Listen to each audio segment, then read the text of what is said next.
Hi everyone, I'm DINDIMA. As you all know, I'm a student of 10th grade from St. Elizabeth English Medium Convent High School, Bonville. Today, I'm going to give a short speech on unity in diversity.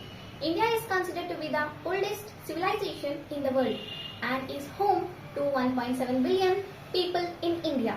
And also in India, 10,650 different languages are spoken and every year 30 different festivals are celebrated. That is the reason India is called a secular country.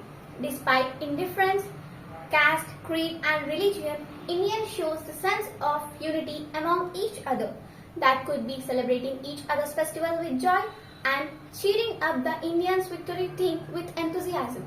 That is the reason India is said to be the shows the term unity in diversity. India is the birthplace of many religions like Hinduism, Jainism and Sikhism and also many religions.